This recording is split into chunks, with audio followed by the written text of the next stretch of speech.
खबरों बढ़ते हैं आगे। उत्तर प्रदेश के मुख्यमंत्री योगी आदित्यनाथ ने बाराबंकी में किसान पाठशाला और प्रगतिशील किसान सम्मेलन का उद्घाटन किया। मौके पर सीएम योगी ने प्रगतिशील किसानों से मुलाकात की। कार्यक्रम को संबोधित करते हुए उन्होंने किसान पाठशाला में खेती की चुनौतियों और उत्पादन को बढ़ाने के लिए बात कही है। मुख्यमंत्री योगी आदित्यनाथ ने क्या कुछ कहा वो आपको सुनवाते हैं। उत्तर प्रदेश अत्यंत उर्वरा भूमि है, पर्याप्त जल संसाधन है, बेहतर कनेक्टिविटी से अब आच्छादित हुआ है।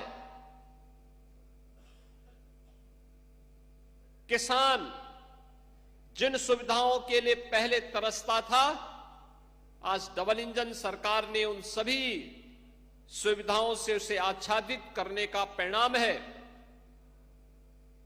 कि उत्तर प्रदेश आज के दिन पर देश के अंदर सर्वाधिक कृषि उत्पादन करने वाला राज्यों में से एक है। एमएसपी का भुगतान पिछले 8 वर्ष से लगातार किसानों को प्राप्त हो रहा है। आप बिचौलिया नहीं, किसान या खेती करने वाला व्यक्ति ही अपनी उपज को क्रय केंद्र में बेच सकता है।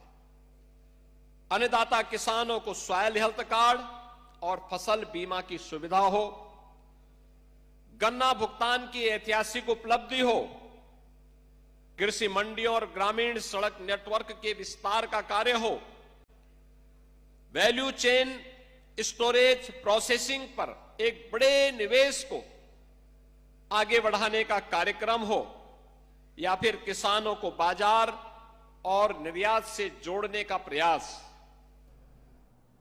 तो चलिए खबरों बढ़ते आगे। प्रयागराज में मथुरा श्री कृष्ण जन्मभूमि शाही ईदगाह से जुड़ी खबर। इलाहाबाद हाईकोर्ट में दाखिल याचिकाओं पर सुनवाई हुई है।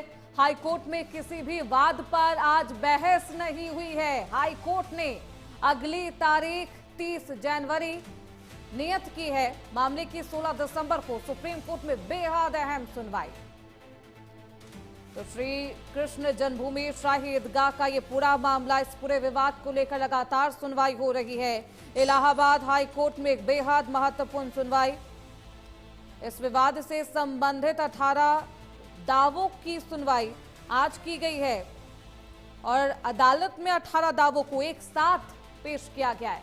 हालांकि किसी तरीके की बहस नहीं हुई है।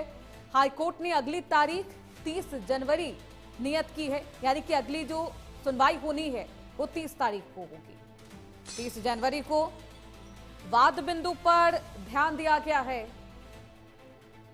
तो इस खबर पर ज्यादा जानकारी के साथ हमारे सहयोगी पीयूष पांडे प्रयागराज से जुड़ चुके हैं। पीयूष, आज बेहद अहम सुनवाई हुई है इलाहाबाद हाईकोर्ट में। किन किन याचिकाओं पर और क्या कुछ हाईकोर्ट की तरफ से कहा गया?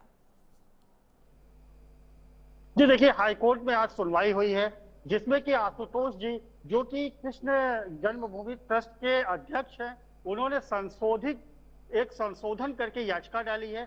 उस संशोधन याचिका में उन्होंने कहा है कि जो शाही ईदगाह का मामला है, इस मामले में जितने भी राजस्व अभिलेख हैं, उन राजस्व अभिलेखों में कहीं भी शाही ईदगाह का नाम दर्ज नहीं है।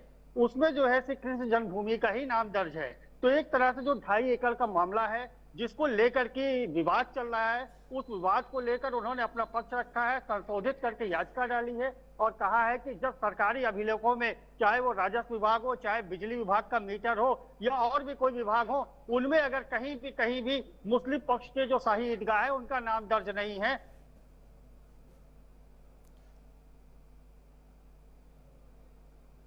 बिल्कुल, देखिए ये पूरा मामला बेहद महत्वपूर्ण है और दाखिल याचिकाओं पर आज सुनवाई हुई है। कोर्ट ने साफ तौर पर कहा है कि जो अगली सुनवाई है 30 जनवरी को होगी। हालांकि आज ये कहा जा रहा था कि एएसआई की तरफ से भी जवाब दाखिल हो सकता है। बहुत शुक्रिया पीयूष पांडे आपका इन तमाम जानकारियों के लिए। खबरों बढ़ते आगे। उत्तर प्रदेश के जौनपुर